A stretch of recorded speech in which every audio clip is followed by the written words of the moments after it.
Shalom Elohim, Bapak Ibu dan teman-teman yang terkasih dalam Tuhan Yesus Kristus. Puji Tuhan, kita berjumpa kembali dalam program Kesaksian Iman yang luar biasa ini. Dan saya percaya Bapak Ibu dalam perlindungan Tuhan yang sempurna, dibuat Tuhan berhasil, sehat, bahagia, dan apapun yang Bapak Ibu dan teman-teman kerjakan, diberkati Tuhan berlimpah-limpah, sehingga itu menjadi berkat yang besar bagi banyak orang dan juga bagi Bapak Ibu dan teman-teman semua. Terima kasih untuk dukungannya selama ini, itu sungguh sangat memberkati pelayanan ini, dan saya percaya pelayanan ini terus menjadi kekuatan iman buat para pemirsa yang menyaksikannya. Puji Tuhan.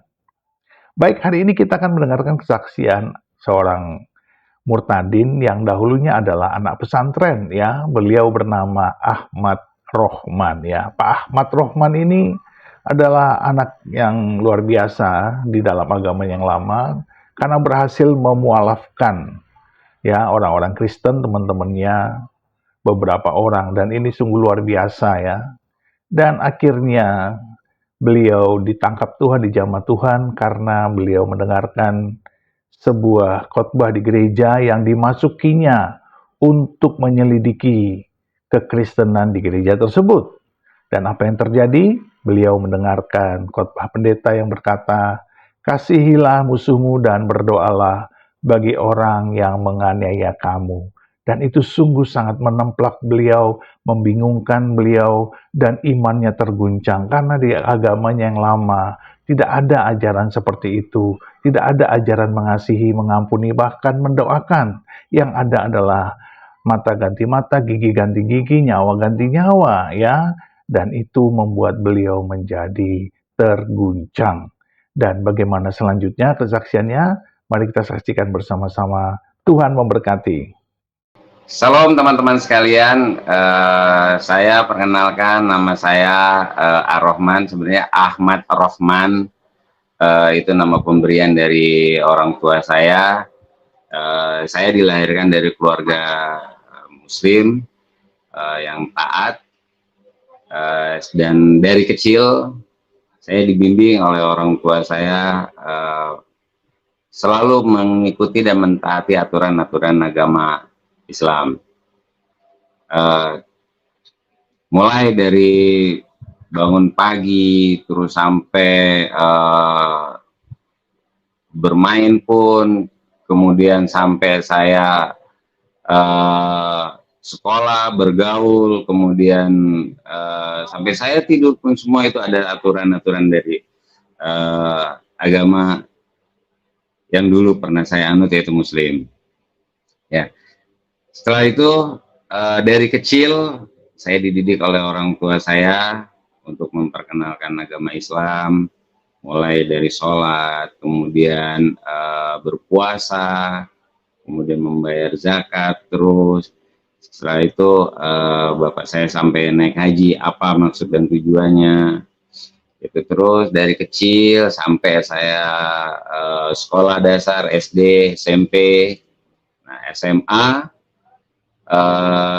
Saya yang dari SD, saya di sekolah negeri, itu dari Jakarta, di Petogogan, kemudian pindah saya ke Bekasi, kemudian sekolah di Bekasi, kemudian sampai SMP di Bekasi, kemudian SMA-nya baru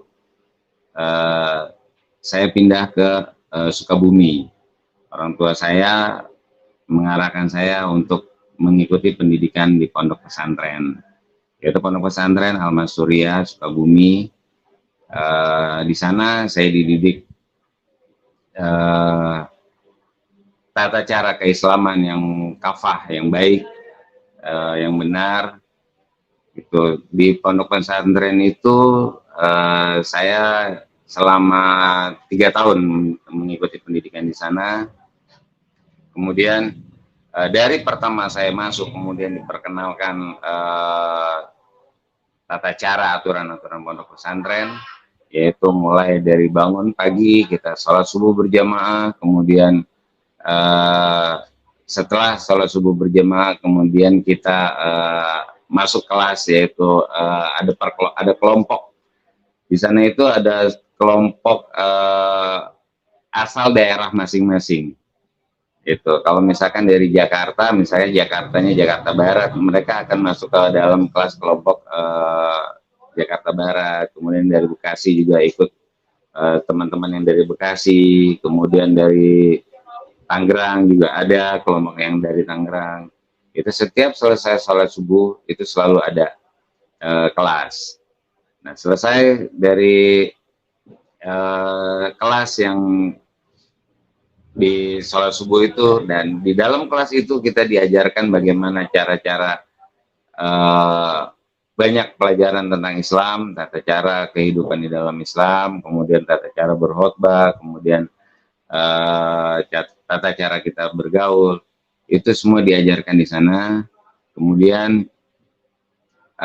selepas dari kelas, selesai dari kelas itu, kita langsung kembali ke dalam asrama, yang dimana di dalam pesantren itu kalau laki-laki itu ada dua asrama, yaitu asrama Arkom dan Al-Hikmah. Itu ada dua asrama. Kemudian juga ada kalau putri itu mereka di dalam tempat kiainya masing-masing, itu di asramanya masing-masing. Nah, selesai saya menjalankan sholat subuh, kemudian masuk kelas, pendidikan, selesai sholat subuh, kemudian kembali ke dalam asrama, kemudian kita melanjutkan ke sekolah. Nah, di dalam pondok pesantren tersebut itu ada sekolah formalnya, di mana saya mengikuti waktu itu, saya tidak memilih aliyah, tapi saya memilih SMA. Nah, SMA itu umum. Nah, kalau aliyah itu lebih fokus ke dalam keagamaan. Nah, di sana saya belajar di SMA itu, di dalam pondok pesantren, di dalam lingkungan pondok pesantren, itu mata pelajarannya juga sama, ada beberapa masukan mata pelajaran umum, dan tapi di sana ada beberapa pelajaran yang agama Islam, misalkan seperti Quran hadis, kemudian akidah akhlak, kemudian faraid, itu fikih, itu semua itu ada dimasukkan ke dalam kurikulum di SMA pondok pesantren tersebut. Nah, saya sekolah dari jam 7 sampai jam 12, jam selepas zuhur. Jadi jam 7 itu kami sekolah, kemudian jam 10 istirahat, kemudian di dalam istirahat itu kita makan biasanya, kemudian selesai makan, kemudian balik lagi ke sekolah. Nah, kemudian sampai jam 12 itu menjelang zuhur, sholat zuhur. Nah, selesai sholat zuhur itu kita ke dalam masjid yang ada di dalam pondok pesantren. Nah, selepas dari melaksanakan sholat zuhur berjamaah, baru kita kembali ke asrama masing-masing. Nah, di dalam asrama masing-masing itu saya kebetulan di Arkom. Itu di asrama itu ada 12 kamar. Nah, saya ada di kamar nomor 5. Saya ada di kamar nomor 5, kemudian bergaul dengan teman-teman di situ tuh, satu kamar itu ada 6 sampai 7 orang. Kita bergaul, ada yang dari Bekasi, ada yang dari Jakarta, ada yang dari Tangerang, ada yang dari Bogor. Gitu. Nah, selesai sekolah kita kembali ke kamar, kemudian kita istirahat. Di dalam istirahat itu kadang kita ada diskusi tentang keagamaan dari teman-teman yang ada di kamar. Nah, selepas dari itu nanti menjelang asar kita sudah siap-siap lagi. Kita siap-siap lagi untuk melaksanakan sholat asar. Sholat asar berjamaah di dalam masjid. Nanti selepas dari sholat asar itu kita kembali ada kelas. Mana kelas ini menurut jenjang pendidikannya masing-masing. Itu jadi kita membahas biasanya dari kiainya itu kita buka kitab kuning. Itu kita buka kitab kuning, ada kitab Burda, kemudian kitab kitab Riyadus Shalihin itu. Nah, itu kita buka di sana. Kemudian kiainya menyampaikan, kita nyata terus semua. Nah, selepas dari sholat asar, kemudian masuk kelas. Selesai kelas itu jam kita sampai jam 5. Sampai jam 5 selesai, kemudian kita kembali ke asrama. Nah, kemudian kita siap-siap untuk sholat maghrib. Nah, selepas dari sholat maghrib, kita kembali ke musola, kita kembali ke dalam masjid, kemudian kita sholat maghrib berjamaah. Nah, di situ baru selesai sholat maghrib itu kita ada, biasanya ada kiai itu ceramah atau kita ke dalam kelas menurut asalnya masing-masing. Itu begitu setiap tahun, setiap hari, sehari-harinya di dalam pondok pesantren tersebut selama 3 tahun. Nah, puji Tuhannya, selama saya mengikuti di dalam pondok pesantren itu, kita semua bergaul. Bergaul ini dalam arti kata bergaul yang sehat. Tidak ada, saya tidak mendapatkan hal-hal yang radikalisme ya. Itu tidak ada, paham-paham itu tidak ada, itu sehat. Pondok pesantren tersebut, kemudian sampai saya lulus.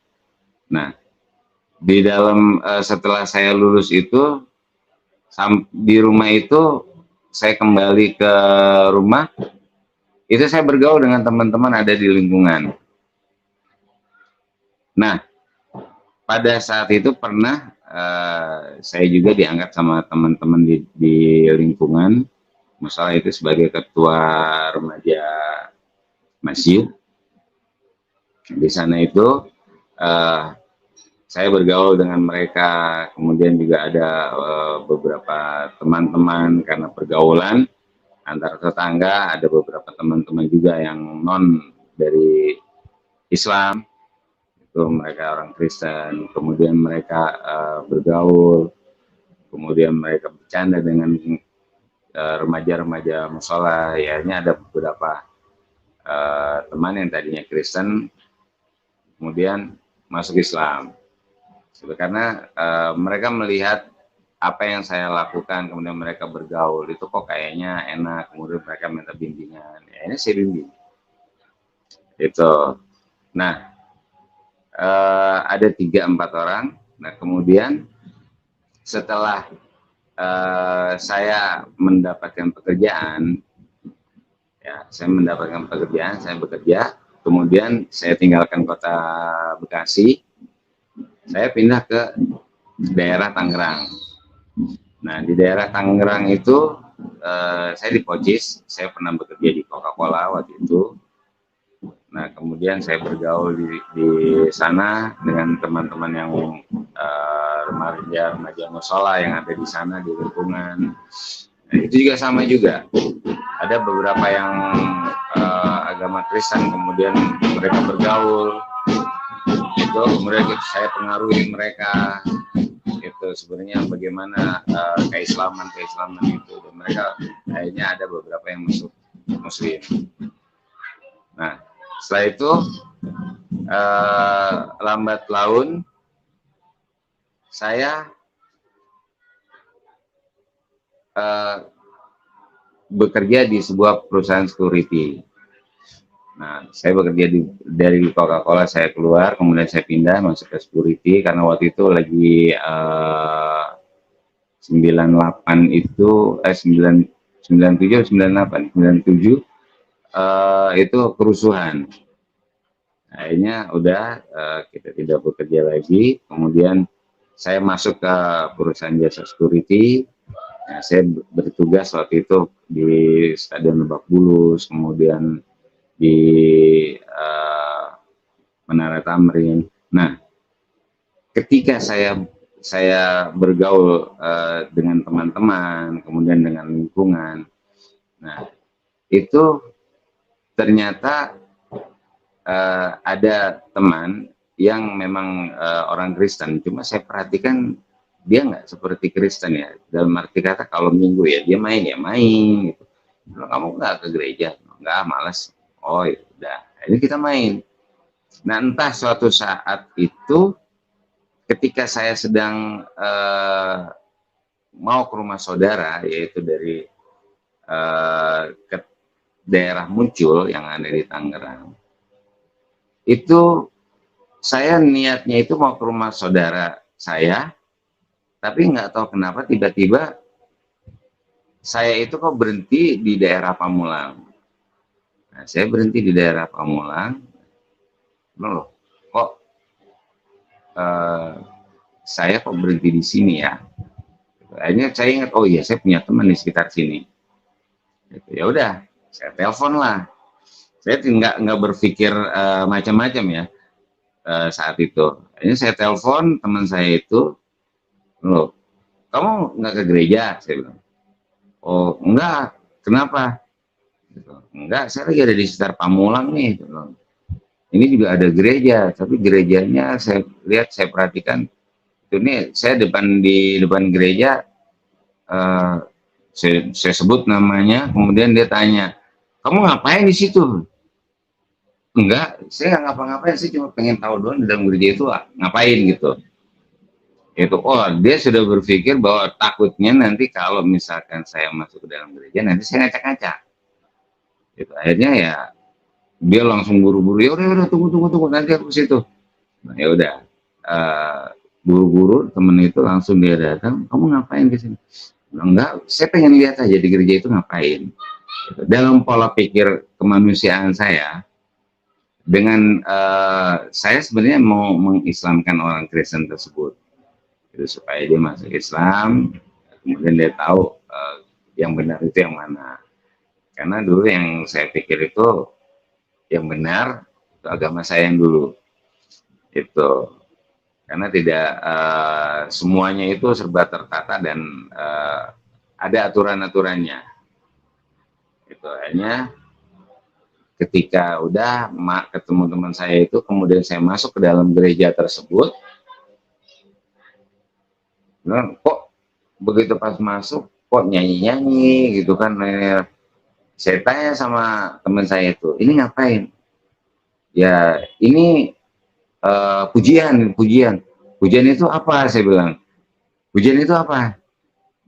Dia berpikir apa ya di dalam Islam itu? Salawat. Oh salawat, iya.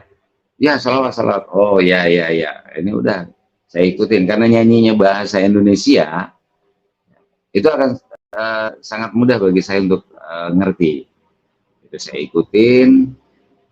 Nah, setelah itu waktunya persembahan. Itu kan dia bilang persembahan. Saya tanya sama teman saya, persembahan itu apa? Nah, persembahan itu apa ya? Dia mikir persembahan itu apa ya? Dia bilang, itu loh yang ngasih duit itu apa namanya? Dia bilang amal. Iya amal ya. Akhirnya ya udah, oh amal, oh ya udah. Gimana kalau kita di Muslim itu kalau ada selesai sholat atau apa itu kan ada suka kotak yang jalan di depan gitu kan, itu amal. Oh ya udah, saya kasih lah. Nah, kali itu tiba gilirannya pengkhotbah, ya akhirnya saya dengarkan ceramah dari pengkhotbah tersebut. Itu cuma ada satu kata yang membuat tertanam dalam hati saya, itu sampai saat ini itu benar-benar terpatri ya, tertanam benar. Karena kenapa? Ini saya tidak pernah mendapatkan selama saya belajar di dalam Islam. Itu pengkhotbah itu bilang, kasihilah musuhmu, gitu, dan berdoalah untuk orang-orang yang menganiaya kamu. Loh, kok hal seperti ini gitu? Kenapa gitu kan? Kita kok biasanya kan kita itu diajarkan, ya, kita itu diajarkan sama orang tua saya itu, kalau memang kita mendapatkan sesuatu, ya kita harus kembali. Itu dalam arti kata, kalau di dalam Islam itu ada hukum kisos. Ya, itu yang saya dapatkan. Oh ini gigi ganti gigi. Kalau memang dia matiin orang, ya mau nggak mau ya memang harus dirajam sampai mati gitu. Kemudian kalau dia mencuri, dia harus potong tangan gitu. Tapi kok ini di Kristen kok justru kita harus mengasihi musuh kita. Itu kita harus mengasihi musuh kita. Jangankan mengasihi, kita harus berdoa, mendoakan dia gitu. Orang-orang yang menganiaya kita itu bagaimana? Sebenarnya saya nggak ngerti itu hal itu. Itu akhirnya selesai dari khotbah itu, saya tanya sama teman saya, ya udah kalau kamu penasaran, coba aja. Karena di setiap pertengahan minggu itu ada komsel di gereja. Bilang itu ibadah dari rumah ke rumah. Gitu. Akhirnya ya coba, ya udah deh, nanti kalau misalnya itu saya coba mau datang. Itu akhirnya saya coba datang. Pulang kerja saya langsung datang ke tempat komsel. Nah, selesai materi yang dia si pembawa acaranya bicara, terus saya tanya, maaf Pak, ini mungkin saya agak menyimpang dari pembicaraan. Saya mau tanya, ini kemarin waktu saya gereja, itu ada satu kata yang benar-benar membuat saya itu penasaran. Itu gereja bilang, pendetanya bilang, pengkhotbahnya bilang itu, kasihilah musuhmu dan berdoalah bagi orang-orang yang menganiaya kamu. Loh, kok kenapa seperti itu? Itu akhirnya pendeta yang berkhotbah waktu komsel, dia bilang ya memang Kristen seperti itu Pak harusnya. Karena Tuhan Yesus sendiri, ya dia itu disalibkan, dia mati, itu diadili itu tanpa dasar kesalahan apapun. Jadi dia menebus dosa-dosa kita, makanya di dalam Kristen itu mengampuni itu paling utama. Oh, saya nggak ngerti akhirnya tetap oke lah, saya bisa terima. Gitu. Oh ternyata Kristen itu seperti itu. Akhirnya udah selesai, saya kembali ke rumah. Saya pinjam Alkitab sama teman saya itu. Saya pinjam ya, saya bawa pulang. Kapan? Ya untuk baca-baca aja di rumah. Gitu. Ini saya pinjam. Saya bawa ke rumah, saya baca lah. Nah, saya baca, kemudian istri saya lihat, kamu baca apaan? Enggak, sebenarnya saya baca buku cerita. Ketika dia lihat, ini kak Alkitab, dia bilang, ya nggak tahu lah sebenarnya apaan gitu. Itu karena ini ceritanya ini sejarah gitu kan. Itu ini banyak cerita-cerita sejarah, mulai dari kejadian bumi apa segala macam gitu. Ya udah, saya pun baca, dia lihat. Gitu. Nah, memang ceritanya seperti itu, ini ya sudah. Cuma saya buka lagi tuh, saya cari kata-kata yang pendeta waktu hari Minggu itu bilang. Ini apa maksudnya? Itu saya masih tetap penasaran kata-kata itu. Kasihilah musuhmu. Kasihilah musuhmu ini maksudnya bagaimana? Karena selama ini di dalam Islam, itu saya tidak menemukan hal-hal seperti itu. Gitu. Tidak ada ustadz atau kiai atau guru ngaji itu yang mengajarkan kita kasihilah musuhmu. Doain orang-orang yang menganiaya kamu itu, doain. Gitu. Justru yang saya dapatkan itu ya sesama teman atau apa, ya udah kalau emang kayak gitu udah hajar aja, wah pokoknya gigi ganti gigi gitu. Itu. Nah justru ini kok kebalikannya gitu. Nah, ini saya penasaran ya sudahlah, ya kan, saya nggak dapat jawaban yang memuaskan.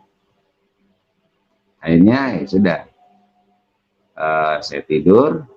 Nah setelah tidur saya bangun biasa, kalau malam itu kadang-kadang saya suka sholat malam dulu itu. Nah ketika saya selesai sholat malam, saya sholat tahajud.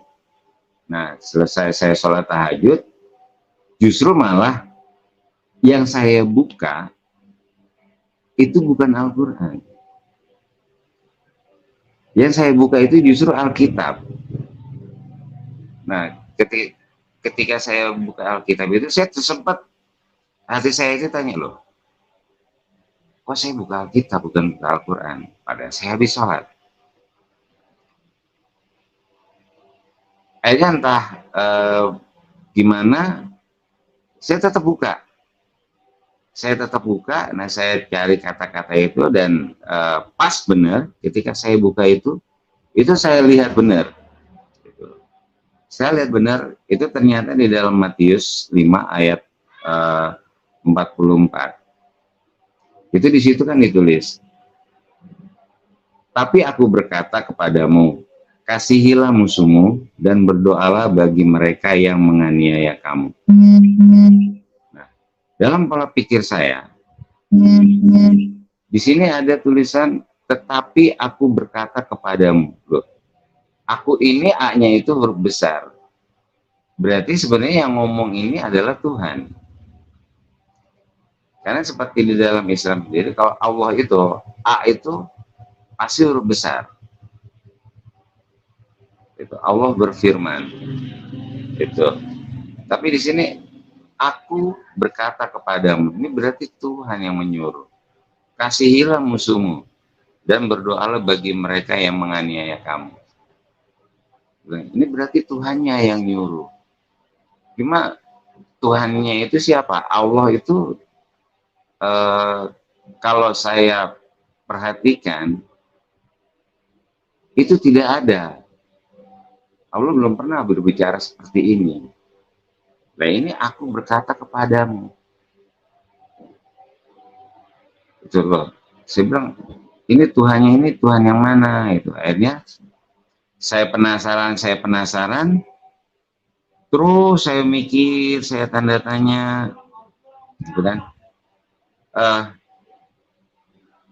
Baru setelah saya renungkan benar-benar itu, karena dalam situasi yang saya selesai sholat tahajud ya, sholat malam. Jadi benar-benar situasi pada malam itu tuh sunyi. Istri saya juga biasanya ikut, ini nggak ikut sholat, itu dia tidur dengan nyenyaknya. Itu ketika saya renungkan terus, ini maksudnya apa gitu, ke Tuhan sendiri yang ngomong kasihilah musuhmu. Berarti dia memerintahkan kita untuk mengasihi musuh. Nah, kok bisa seperti ini? Nah, tiba-tiba pada saat itu, ya, itu ada orang yang ngomong sama saya. Ini bukan saya yakin pada saat itu saya dalam kondisi yang saya tidak tidur, tapi saya justru merenungkan kata-kata ini. Saya merenungkan kata-kata ini, itu di dalam Matius 44 itu. Tiba-tiba di depan saya itu, coba deh kamu perhatikan. Emang kamu pikir saya ini punya dosa apa? Saya ini punya kesalahan apa? Loh, memangnya kenapa? Iya, saya nggak punya salah apa-apa, tapi saya dicambuk, tapi saya disalibkan, bahkan sampai saya ditusuk. Saya punya dosa apa? Saya punya salah apa sama mereka?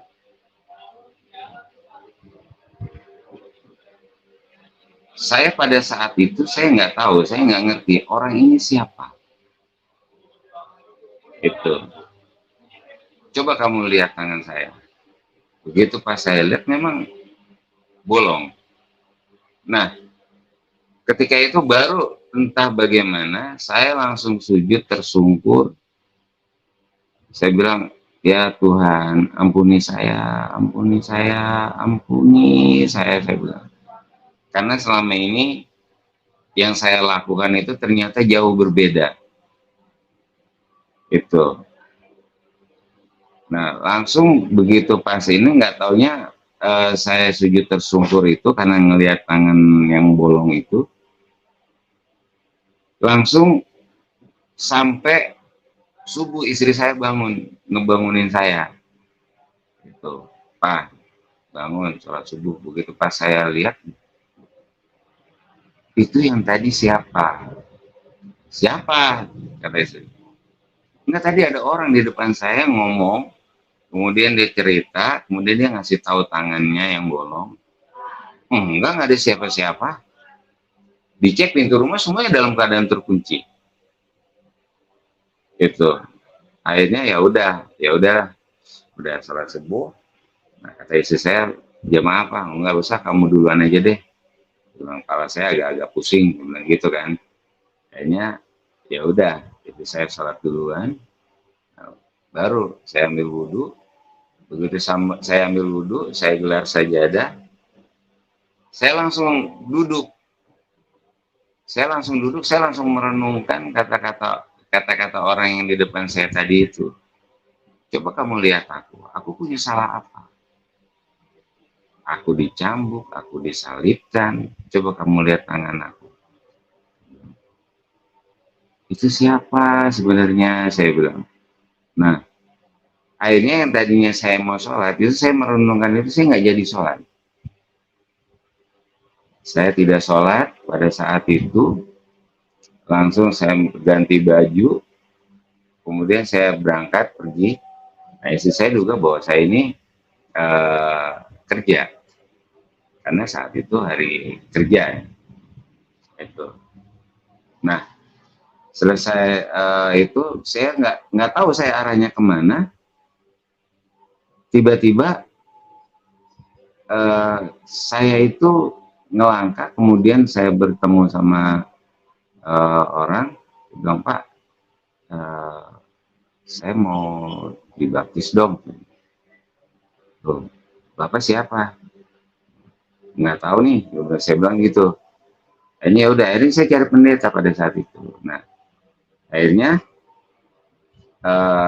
saya ketemu teman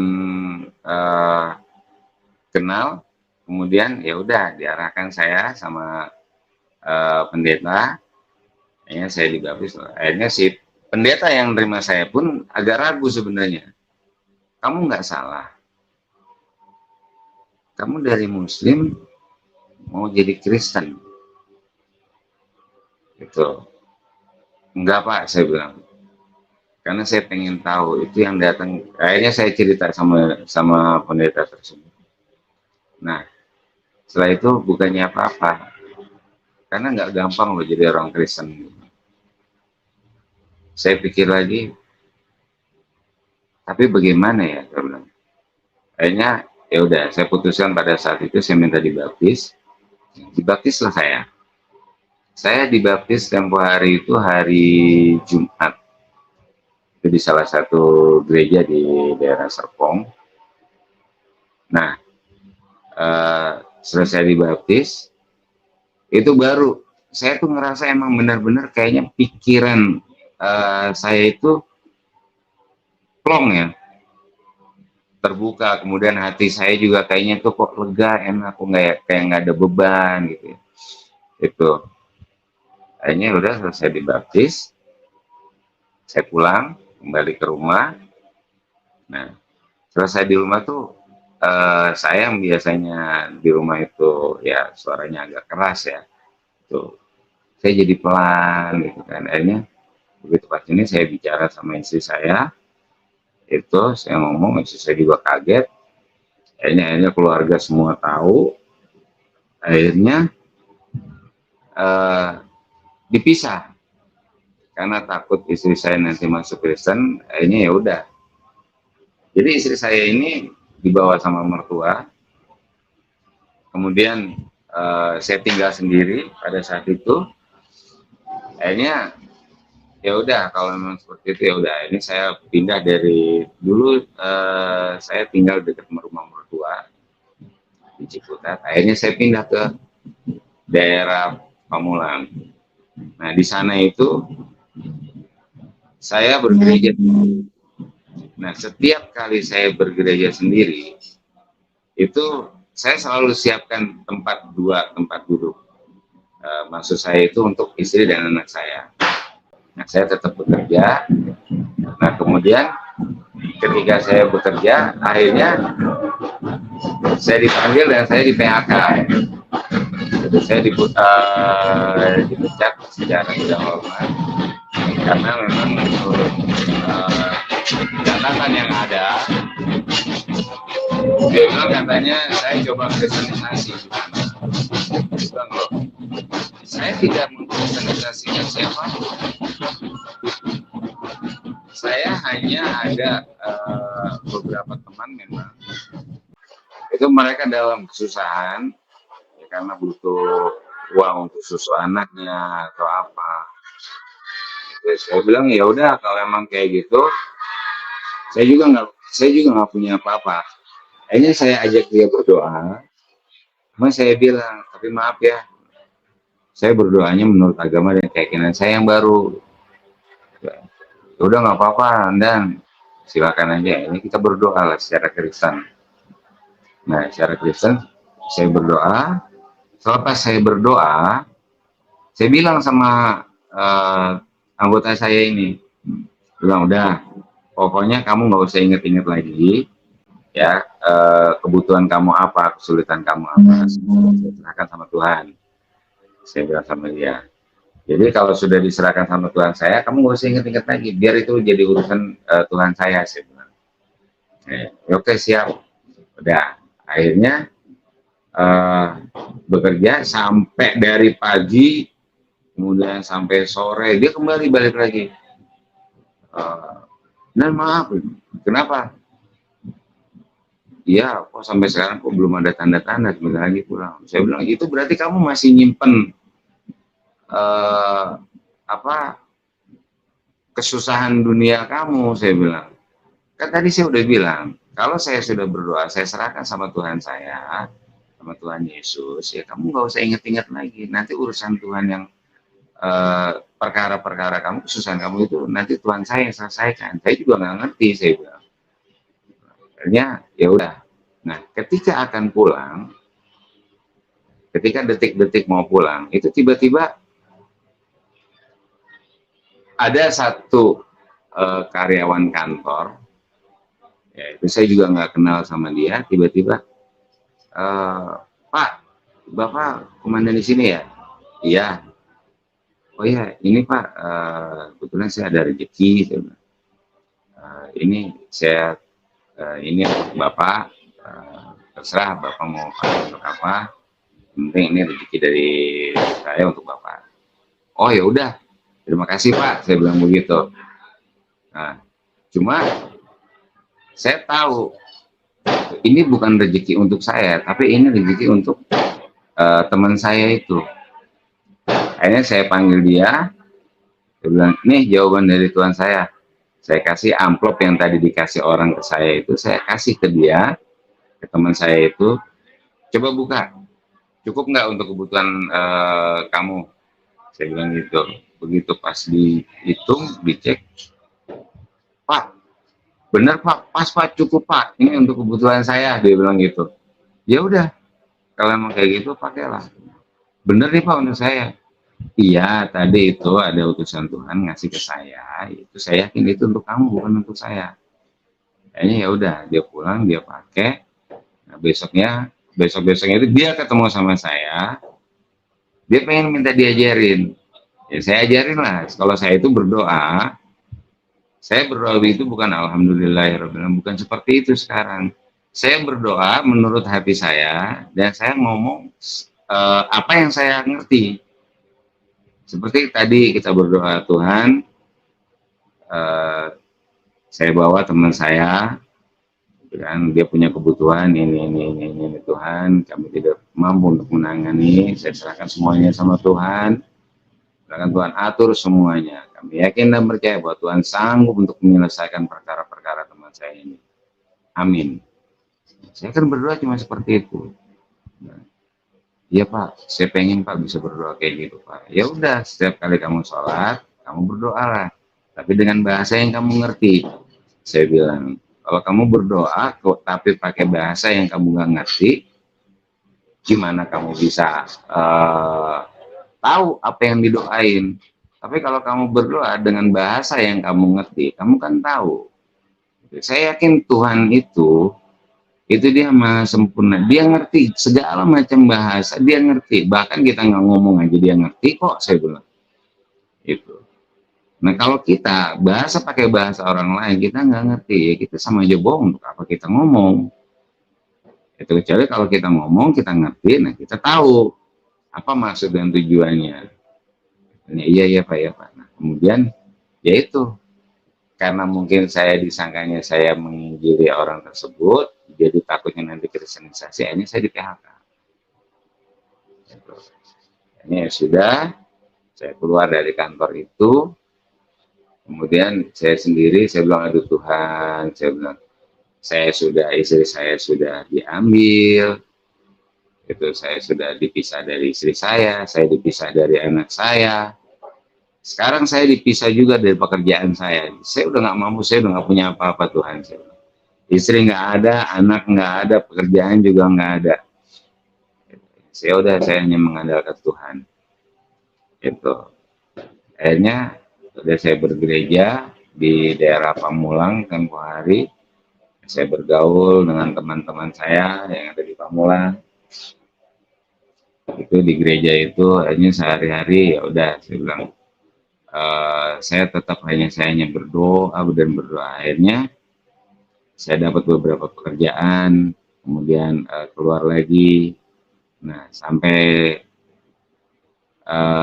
saat ini sampai saya diterima lagi. Tapi sebelum saya diterima lagi, ada satu mukjizat Tuhan yang sangat-sangat itu tidak bisa saya lupakan. Ketika saya dipisah sama istri saya, kemudian anak saya juga dipisah, kemudian pekerjaan juga saya nggak punya. Saya kalau gereja itu kan ada 2 kursi yang saya kosongin, itu selalu saya taruh Alkitab dan saya selalu taruh tas kecil saya, tas pinggang. Nah kalau ada yang tanya, Pak ini kosong, orangnya ada dalam perjalanan. Saya bilang seperti itu. Nah, setiap kali ada yang tanya, Pak ini kosong, ada Bu, orangnya dalam perjalanan. Gitu.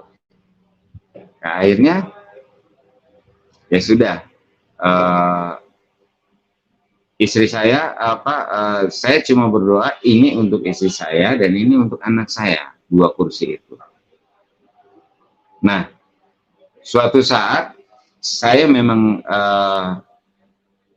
sudah nggak sanggup lagi untuk hidup sendiri. Saya cuma ngomong sama Tuhan, Tuhan tolong carikan pendamping untuk saya, karena saya nggak mau nanti jadi fitnah kalau saya dekat dengan teman yang ini, saya dekat dengan teman yang itu. Saya nanti nggak mau jadi fitnah Tuhan. Saya pengen jodoh yang dari Tuhan. Jadi saya berpuasa. Nah, ketika saya berpuasa itu, saya ambil puasa waktu itu 3 hari. Hari pertama saya belum dapat jawaban, hari kedua saya belum dapat jawaban. Nah, hari ketiga itu selesai saya di gereja itu, kalau hari Jumat malam itu ada KKR. Itu salah satu di gereja GBI di Pamulang. Itu ada KKR. Nah, ini pas puasa hari ketiga. Ketika saya masuk ke gereja, saya cuma berdoa, saya cuma tagih Tuhan, Tuhan ini hari ketiga loh. Kok sampai sekarang Tuhan nggak kasih-kasih? Kalau memang Tuhan nggak kasih, ya nggak apa-apa. Saya akan tetap lanjutkan saya puasa sampai Tuhan kasih.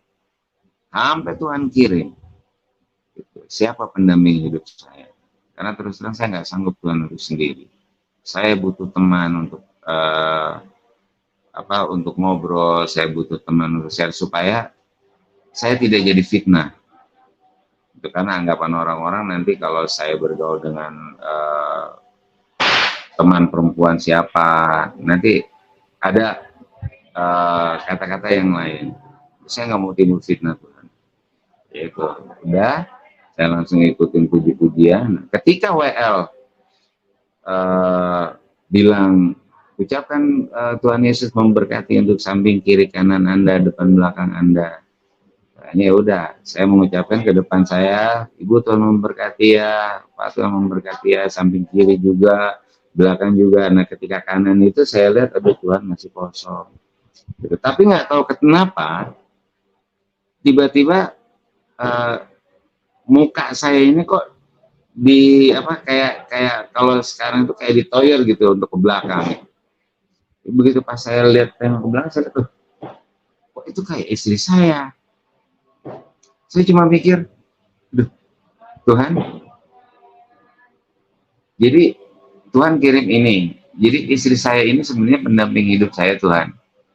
Itu. Begitu saya penasaran, saya tengok lagi, iya istri saya. Itu. Padahal kami ini udah terpisah selama 7 bulan. Tapi ya udah saya bilang, Tuhan terima kasih kalau memang Tuhan kirimkan ini, Tuhan. Saya yakin dan percaya Tuhan Yesus. Gitu. Akhirnya ya sudah begitu Pak. Nggak tahu kenapa tiba-tiba dia juga langsung tetap, apa di sini? Iya, saya di sini. Kamu sama siapa? Diantar. Dia cari katanya ada yang antar. Bapak-bapak udah agak tua, tapi dia cari nggak ada. Saya bilang ya udahlah nggak apa-apa, kamu ikutin aja. Oh ya udah, itu ya sama seperti saya, dia juga bingung dan kaget karena memang tidak ada apa semua latar belakang Muslim ya. Itu ya udah kamu ikutin aja ini apa. Itu akhirnya yang di depan juga itu ya puji Tuhan saya kenal sama pemusik, kemudian sama WL-nya. Itu ngelihat begitu saya ketemu sama istri saya kan secara nggak langsung, karena saya saking senangnya atau gimana, itu saya peluk, saya cium kening istri saya, yang di depan itu bengong diem, padahal ya maaf lagi nyanyikan lagu-lagu pujian ya. Itu akhirnya begitu saya udah ini, saya bilang udah pun kita duduk dulu. Udah begitu pas duduk saya langsung bangun lagi, baru si WL itu langsung ayo kita sorak-sorai untuk Tuhan Yesus. Ya ini ya udah kita tepuk tangan apa segala macam. Akhirnya ya sudah selesai, kita ikuti prosesi ibadah. Nah, selesai ibadah, baru saya tanya sama istri saya, kamu sendiri ke sini? Enggak, tadi diantar. Nanti deh aku cerita gitu kan. Itu. Nah, teman-teman saya pun yang pemain musiknya itu, Pak Sam, ini siapa? Iya, ini istri saya. Loh, Ibu, ya dia kan masih pakai jilbab ya. Gitu. Ibu, iya saya Muslim. Akhirnya ya sudah.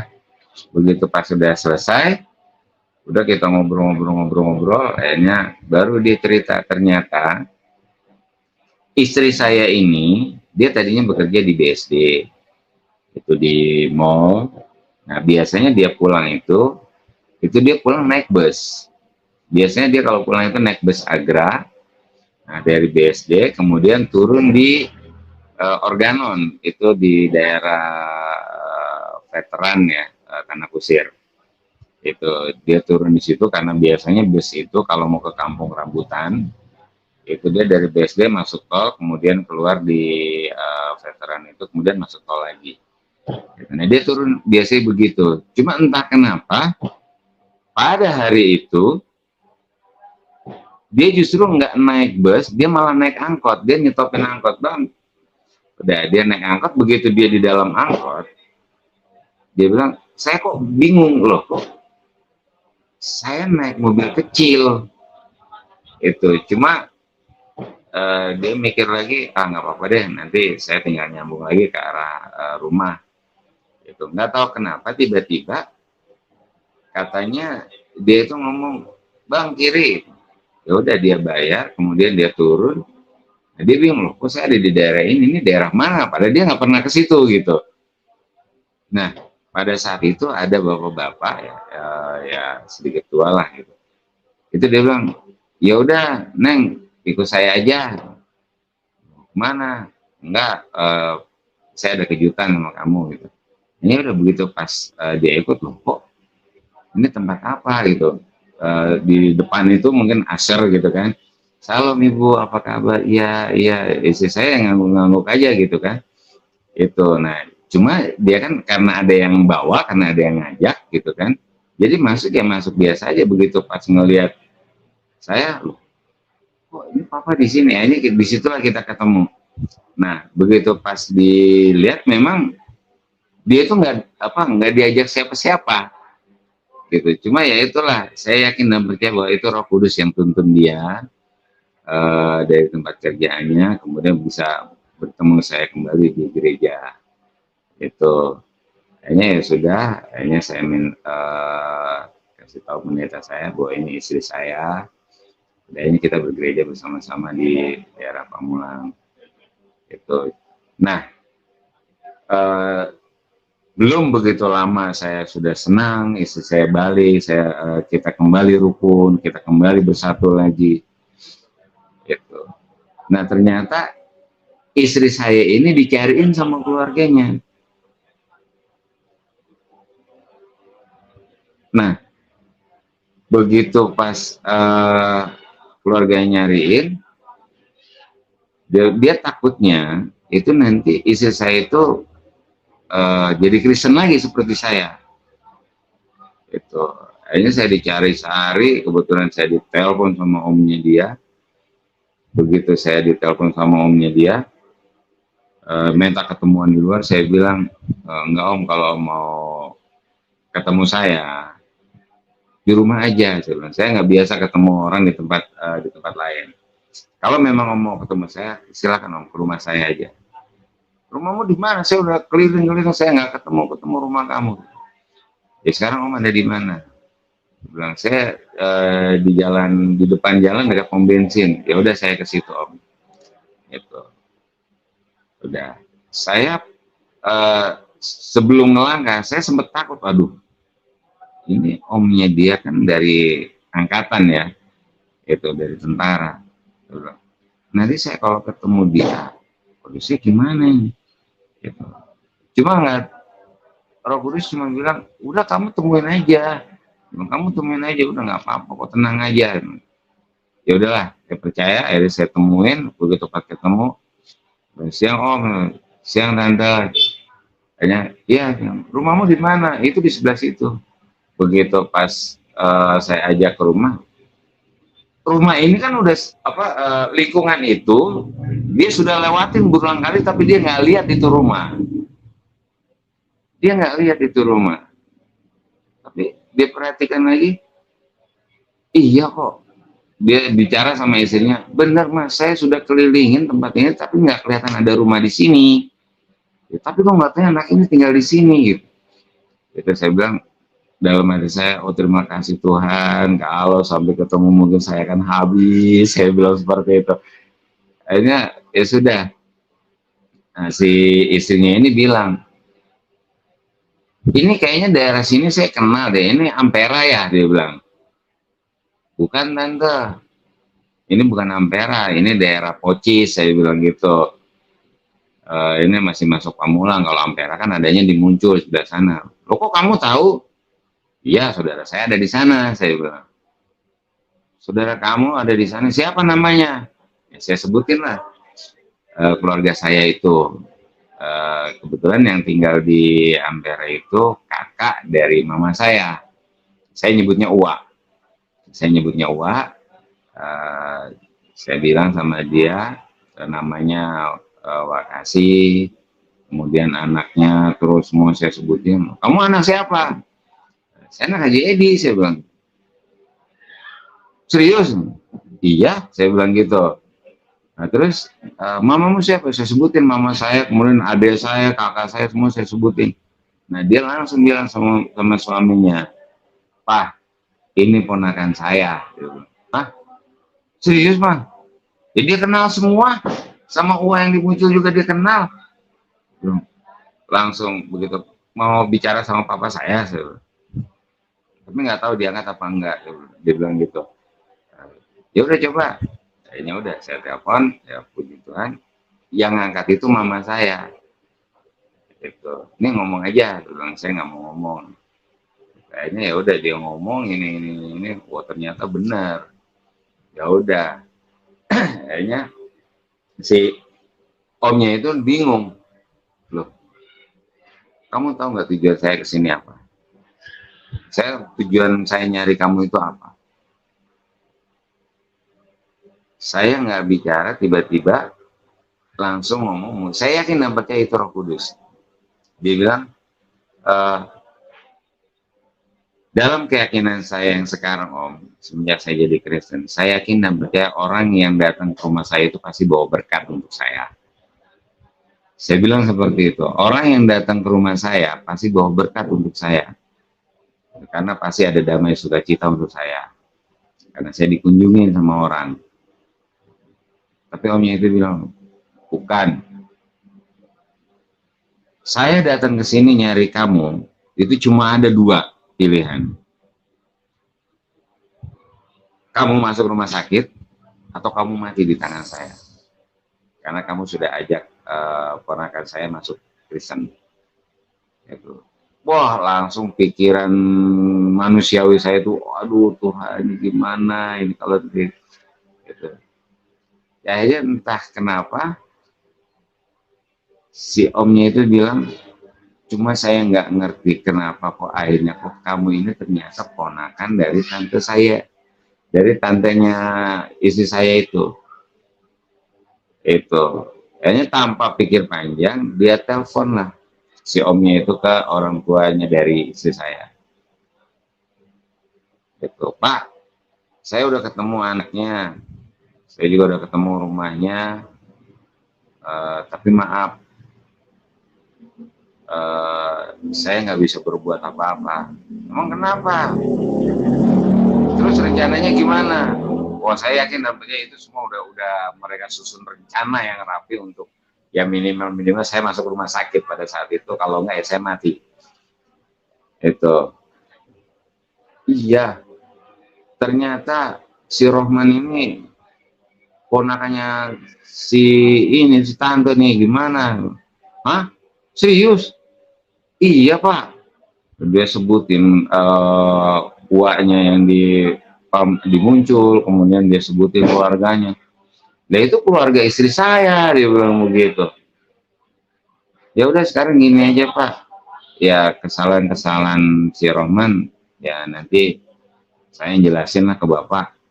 Itu nanti saya bertanggung jawab kesalahan-kesalahan ini. Saya yakin dia nggak akan kenapa-napa. Itu. Dalam hati saya langsung teriak, puji Tuhan. Saya bilang, orang yang mau matiin saya ternyata dia yang belain saya untuk saya bisa diterima sama keluarga istri saya. Saya bilang, aduh Tuhan, terima kasih Tuhan. Itu ya, akhirnya yang tadinya rencana om dari istri saya ini mau matiin saya, akhirnya istrinya malah justru ajak istri dari omnya itu malah justru ngajak istri saya keluar. Kemudian dia pulang itu dia bawa beras, dia bawa minyak, dia bawa pokoknya kebutuhan kami sehari-hari itu dibeli semua sama dia. Itu sampai si omnya itu geleng-geleng, dia bilang, iya ya, apa yang lu bilang tadi itu benar ya. Kenapa om? Iya, lu keyakinan agama lu sekarang bilang tadi katanya orang yang kesini itu pasti bawa berkat untuk lu ya. Iya om, saya yakin om itu memang benar om.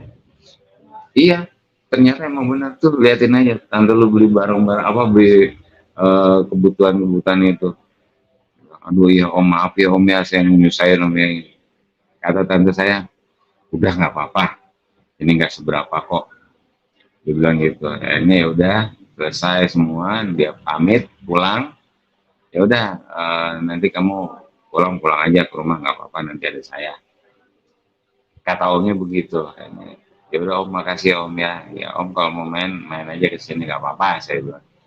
Ya gue udah tahu kok. Ya udah. Nah itu mukjizat yang kedua yang saya terima. Satu, istri saya dikembalikan. Kedua, keluarga dari istri saya dipulihkan lagi. Gitu. Orang yang mau matiin saya ternyata Tuhan putar balik. Gitu. Ternyata istrinya itu tante saya. Padahal dulu itu tinggalnya itu berdekatan, saya nggak tahu bahwa itu tante saya. Jadi saya tinggal di rumah mertua. Nah, istri saya itu tinggal itu di depan rumah mertua saya. Saya nggak tahu sama sekali bahwa itu sebenarnya tante saya. Gitu. Jadi masih ada keturunan dari kakek saya, nenek saya. Itu. Nah, eh, dari itu baru saya kagum, saya bilang hebat Tuhan. Saya bilang, orang yang mau matiin saya ternyata malah justru beliin saya macem-macem gitu kan. Ternyata Tuhan pulihkan juga yang tadinya saya nggak tahu itu siapa, padahal berdekatan. Ternyata tante saya. Itu akhirnya ya udah itu berjalan. Nah kemudian selang beberapa waktu, karena saya sudah di blacklist dari keluarga besar yang ada di Bekasi, itu dari keluarga saya sendiri pribadi, saya bilang aduh Tuhan, saya cuma berdoa Tuhan, keluarga istri saya sudah bisa menerima saya lagi, karena jaminan dari omnya itu. Saya bilang ya saya sangat bersyukur sekali. Itu kayaknya ya udah.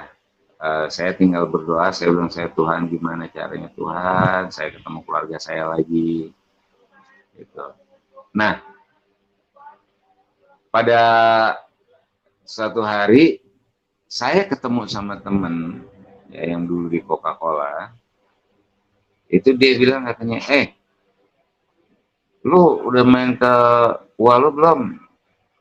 Belum, gua nggak kesana-sana. Padahal dalam hati saya, kalau saya kesana, abis saya dimarah-marahin, saya bilang. Gitu. Nggak, belum, kenapa emang? Tuh, ponakan lu tuh ketabrak ini, katanya ketabrak taksi. Terus koma tuh udah 3 bulan nggak pulih-pulih gitu, nggak, maksudnya nggak sadar-sadar. Serius ya? Iya. Ya udah, dengan terpaksa saya mainlah ke rumah uak saya tersebut di daerah Muncul di Ampera, itu kompleks Hankam. Saya ketemu sama uak saya, sampai uak saya nangis, kamu ini kemana? Nggak pernah kelihatan, nggak pernah nongol. Ya Wak, saya minta maaf. Dalam hati saya takut kalau kesini bukannya apa-apa, saya takut dimatiin. Itu aja. Itu. Akhirnya ya udah, ngomong ya udah kalau emang kayak gitu, saya cuma kasih tahu doang. Ternyata ponakanmu itu memang di rumah sakit, dia koma, nggak sadarkan diri udah 3 bulan. Terus gimana ya Wak, nanti kalau saya ke sana nanti saya nggak diterima sama mama saya nggak diterima sama papa saya. Nanti yang ada bukannya bikin seneng malah jadi ribut semua keluarga. Ya itu salah kamu. Oh, ya udah Wak, saya minta maaf. Tapi jujur,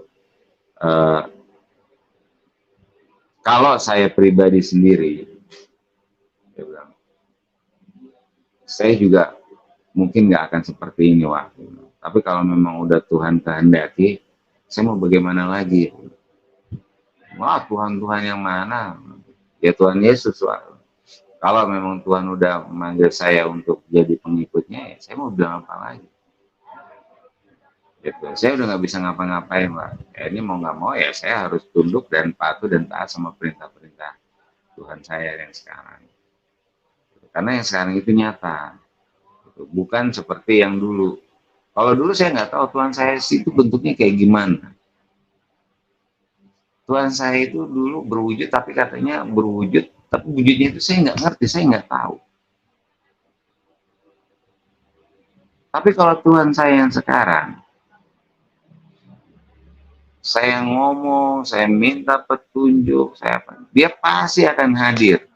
Dia pasti temuin saya. Kalau saya dalam keadaan kesusahan apa segala macam, saya yakin dan percaya dia datang untuk menundukkan hati saya. Pak. Saya bilang, lu ada aja mah, mungkin sih. Bilang, Pak, kalau kita nemuin Tuhan, mungkin itu kita nggak akan sanggup. Tapi kalau Tuhan mau nemuin kita, nggak akan ada yang bisa ngalangin, Pak. Saya bilang gitu. Akhirnya ya udah, dia bilang ya udahlah, terserahlah. Itu kalau udah memang itu kemauan kamu ya silakan. Ya emang Wak, karena kan di dalam Al-Quran kan ada tulisannya, saya bilang lakum dinukum waliyadin, untukku agamaku, untukmu ya agamamu. Itu. Jadi ya udah, kalau emang kayak gitu saya cuma hanya sekedar bercerita aja. Saya cuma kasih tahu bahwa saya nggak bisa ngapa-ngapain, Wak, kecuali saya ngikut Yesus. Karena kenapa? Saya yakin Dia Tuhan yang sempurna, karena saya bisa ngerasakan, saya bisa ngelihat secara langsung itu bagaimana perbuatan-perbuatannya, terus mukjizat yang sudah saya alami. Saya bisa ketemu lagi sama istri saya, sudah dipisah 7 bulan tempo hari, gitu. Kayaknya saya bisa ketemu lagi dan keluarga juga udah dipulihkan, tinggal keluarga saya yang belum. Ya udah tengokin sana tuh ponakanmu tuh, kata wah saya gitu. Ya udah wah nanti deh saya bilang. Kayaknya saya pamit pulang. Nah malamnya saya bicara sama istri saya, gimana ya Bun, kita ke sana Bun, nanti kita ke sana bikin ribut, kita nggak ke sana juga kasihan, itu ponakan yang saya sayangi. Saya bilang seperti itu. Nah kayaknya ya udah, istri saya bilang ya udah Pak, kita berdoa aja. Saya yakin kok nanti pasti ada jalan keluar, terserah Tuhan nanti mau bagaimana. Kayaknya sudah, berdoalah kita semalaman. Saya dan istri saya, kita sepakat, saya berdoa, itu berdoa terus minta kesembuhan ponakan saya itu. Itu saya sampai pagi, sampai menjelang subuh. Nah, saya selesai doa, tiba-tiba pintu rumah saya itu diketuk. Om, begitu pas saya buka, ya Mas kenapa? Enggak, ini Om saya mau pulang ke Jawa. Ini dadakan nih, nggak tahu ada apa orang tua. Saya titip motor ya, dia bilang gitu. Saya titip motor ya. Oh iya nggak apa-apa. Itu. Akhirnya saya bilang sama dia, oh iya Mas, boleh nggak motornya saya pakai? Saya bilang, kenapa Om? Enggak, saya mau nengokin keponakan saya sakit.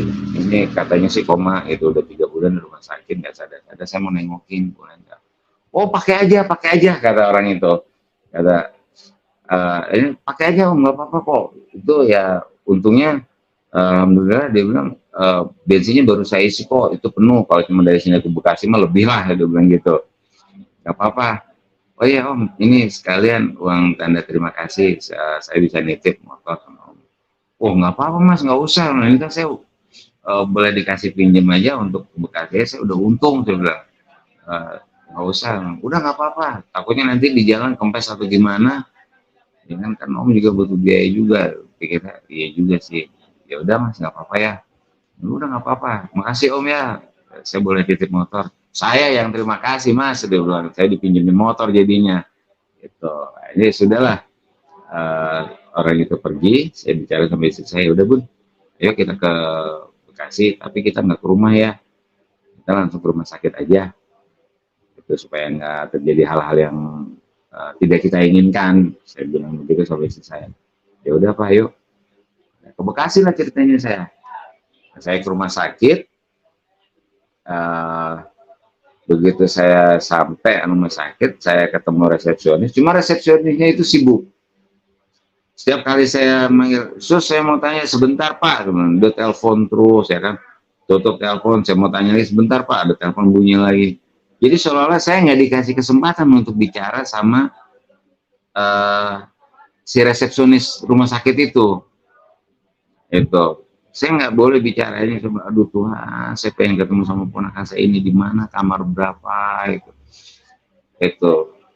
Nah, ketika saya lagi suntuk seperti itu, saya tanya terus sama Tuhan, gimana Tuhan? Saya tanya lagi, saya balik lagi lihat ke resepsionis, saya mau nanya, masih sibuk juga. Hanya udah di meja resepsionis itu saya cuma lihat kiri kanan, katanya, loh kok itu kayak papa saya bilang. Aduh, saya lagi itu mama saya. Aduh, saya udah di meja resepsionis, udah saya udah begini aja. Saya bilang, aduh Tuhan, gimana kalau mereka tahu saya kesini, yang untuk bisa jadi ribut sih, aduh Tuhan gimana? Gitu. Nah, begitu pas udah papa saya, itu satu rombongan itu ada papa saya, mama saya, kakak saya, terus kakak ipar saya gitu. Nah nggak tahu itu ternyata tiba-tiba ponakan saya itu justru dia yang melihat saya. Itu Om Rohman, Om, waduh dalam hati saya pakai ngelihat lagi. Kayaknya ya udah, ya loh katanya kamu sakit. Ya Om, makasih Om ya. Om semalam udah datang, Om udah doain aku, dia bilang. Sampai Om mijit-mijitin aku sembuh Om sekarang. Serius, udah sembuh? Iya Om. Nah, akhirnya papa saya juga tanya, emang kamu benar kesini semalam? Enggak Pak. Anak ini bilang katanya kamu kesini semalam. Enggak Pak, saya semalam di rumah. Sama istri saya di rumah. Saya cuma berdoa minta kesembuhan untuk anak ini. Ya tapi anak ini bilang katanya kamu kesini semalam. Nah, wah langsung saya cuma nggak bisa ngomong apa-apa. Tiba-tiba bibir saya itu ngomong, itu Tuhan Yesus Pak yang menyembuhkan, bukan siapa-siapa. Langsung orang tua, apa itu? Udah. Kamu ke rumah aja sekarang. Waduh, sedalam hati saya. Saya langsung ke rumah nih, gimana? Nanti di rumah ada apa nih? Jangan saya mau belur, saya diinjak sana sini kan. Itu akhirnya ya sudah. Uh, saya ikutin. Dia bilang, ya udah kamu naik mobil aja bareng-bareng. Enggak Pak, saya bawa motor. Kalau saya naik mobil, nanti motor saya siapa? Itu boleh pinjam sama tetangga. Saya bilang gitu. Oh ya udah, kamu naik motor aja. Istri kamu ikut mobil aja. Ya Bun, gimana Bun?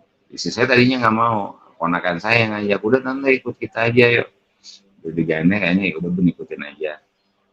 Menurut akhirnya istri saya ikut dalam mobil. Cuma saya berjalan ke parkiran motor sampai saya pakai motor mau ke rumah itu saya cuma mikir, aduh jangan-jangan istri saya diapa-apain di mobil. Dalam hati saya, oh, Tuhan tolong. Itu akhirnya ya udah sampailah tiba di rumah bapak saya. Akhirnya bapak saya balik lagi tanya, benar kamu tadi malam nggak ke rumah sakit? Enggak Pak, saya di rumah hanya berdoa sama istri saya. Kita ambil doa sepakat semalaman. Itu saya berdoa, Tuhan tolong sembuhkan dan pulihkan ponakan saya. Karena saya yakin Tuhan Yesus tidak ada mustahil bagi Engkau Tuhan. Itu saya menyadari dalam doa itu bahwa saya ini nggak punya apa-apa pas sekarang. Saya nggak punya pekerjaan, saya nggak punya uang, nggak mungkin saya untuk ke Bekasi ke sini untuk nengokin. Makanya saya berdoa. Gitu. Tiba-tiba tadi pagi saya bilang, itu tetangga mau pulang kampung nitip motor. Saya bilang sama dia, ya udah Mas kalau boleh saya pinjam, saya mau pakai ke Bekasi untuk nengokin ponakan. Itu dia malah seneng, ya udah pakai aja Om, nggak apa-apa kok ini. Itu ya, akhirnya dia juga titip uang katanya untuk jaga-jaga tuh pas saya dikasih 100.000 untuk jaga-jaga takutnya ban kempes atau gimana. Akhirnya ya sudah. Nah yang semalam datang itu siapa? Soalnya ponakan kamu bilang ini katanya kamu datang ke situ, kamu doain dia, terus kamu pijitin kakinya, dia langsung siuman. Nah begitu dia siuman itu dia langsung nyariin kamu. Nah dokter si perawat yang ada di situ juga bingung, nggak ada siapa-siapa di situ. Nah anak ini bilang katanya enggak, tadi ada om saya kesini kok. Bilang dia ada om saya kesini. Itu. Nah, saya akhirnya orang tuanya dipanggil ke rumah sakit, kemudian dicek ulang ternyata keponakan saya itu semuanya normal. Nggak ada bekas kenapa-napa. Jadi yang 3 bulan itu semuanya pulih semua. Itu semuanya normal seperti semula. Dokternya sampai bingung, ini kok kenapa begini ya Bu?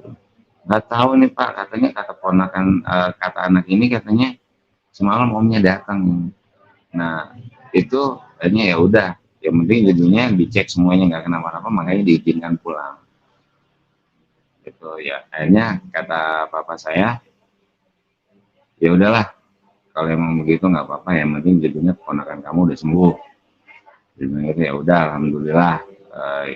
ya udah kalau kayak gitu, yang penting ya kalau memang ada apa-apa ya udah kamu kesini aja. Gitu. Akhirnya ya puji Tuhan pada saat itu, mulai saat itu saya diterima kembali sama keluarga saya. Itu yang tadinya sudah ibarat kata memecat saya sudah di blacklist dari nama keluarga, sudah dihapus. Kayaknya saya dipulihkan lagi. Gitu. Karena ya itu tadi mukjizat Tuhan. Saya berdoa dari rumah, ternyata Tuhan bekerja, Tuhan pulihkan dan sembuhkan keponakan saya yang sudah 3 bulan di rumah sakit, nggak bisa ngapa-ngapain karena koma, gara-gara ketabrak taksi. Kayaknya saya dipulihkan kembali dengan keluarga saya. Itu jadi seperti itu kesaksian saya. Banyak mukjizat-mukjizat Tuhan yang saya alami, yang saya rasakan. Itu dan ternyata bukan hanya saya aja, termasuk orang tua saya sendiri. Kalau ada keluarga yang sakit atau apa, mama saya suka telepon, Roman, ini saudaramu yang di Kerawang sakit ini. Oh, gimana mah? Apa aku harus ikut? Nggak usah, kamu udah di rumah aja, kamu doain aja. Papa sama mama yang ke sana. Ya udah, kita berdoa. Ya puji Tuhan. Begitu udah ke sana, begitu pas papa mama saya pulang sampai rumah, dia telepon. Mama baru sampai nih, habis nengokin, terus gimana mah? Iya, udah orangnya udah sehat, udah kembali, udah sembuh. Ya udah puji Tuhan mah. Iya ya, alhamdulillah. Ya seperti itu akhirnya. Ada damai sukacita yang saya rasakan sama keluarga, keluarga besar saya, keluarga besar istri saya. Itu jadi inilah kesaksian yang saya bisa sampaikan sama teman-teman. Itu memang memikul salib Yesus itu tidak mudah. Ikut Kristus itu memang tidak mudah, apalagi dari Islam. Karena kenapa? Ya semua itu harus dilepaskan semua. Dan saya yakin dan percaya, saya dipisah dengan istri saya dipisah dengan anak saya, kemudian saya dipisahkan dari, saya dipecat dari pekerjaan saya. Saya yakin dan percaya, itu semua untuk memurnikan saya. Itu karena kenapa? Saya yakin dulu kan kita nggak tahu tuh di dalam Islam itu kan banyak roh-roh itu, makanya di dalam Alkitab kan musuh kamu itu bukan darah dan daging, tapi roh-roh itu loh. Nah, saya yakin setelah semuanya itu dilepaskan, semua dilepaskan, roh-roh itu tidak ada, ya ini semuanya dipulihkan. Jadi memang di dalam Yesus itu ada damai sukacita yang kita dapatkan. Terima kasih, itu aja. Luar biasa, luar biasa, luar biasa kesaksian yang dahsyat dari Pak Ahmad Rohman. Ini sungguh luar biasa bagaimana kesaksian beliau, begitu banyak sekali mujizat-mujizat yang dialaminya. Bahkan istrinya pun kembali kepada beliau untuk menjadi seorang pengikut Kristus karena doa-doa beliau. Karena doa-doa yang dipanjatkannya dengan penuh keyakinan, dengan penuh iman, dengan penuh kasih. Sehingga istrinya pun kembali kepadanya padahal dia meminta istri yang baru, yang lain, karena dia melihat istrinya tidak mungkin kembali kepadanya, tetapi Roh Kudus bekerja dan memaksa istrinya datang ke gereja dengan dorongan daripada Roh Kudus, sesuatu yang dahsyat dan luar biasa, dan kesaksian-kesaksian mujizat kesembuhan dari keponakannya yang luar biasa. Bagaimana Tuhan menampakkan kuasanya yang ajaib itu. Bahkan ketika beliau bertemu Tuhan, Tuhan Yesus menampakkan tangannya yang berlubang paku. Wow, keren sekali. Nah, Bapak Ibu, kita melihat di sini betapa sebuah doa syafaat itu sungguh ajaib dan besar kuasanya apabila dengan yakin didoakan. Karena kita mengasihi jiwa-jiwa yang terhilang dan kita menangisi setiap jiwa supaya mengalami kasih Tuhan, mengalami kasih Kristus, supaya berbalik dari jalan-jalannya yang sesat dan bertobat, bertemu kembali dengan Tuhan Yesus Kristus, Tuhan yang sejati itu. Pasti Tuhan mendengarkan doa-doa kita. Dan saya mengundang Bapak Ibu dan teman-teman semua, ayo tetap semangat, tetap percaya, tetap setia, tetaplah menjadi berkat, tetaplah kuat di dalam pengharapan kita.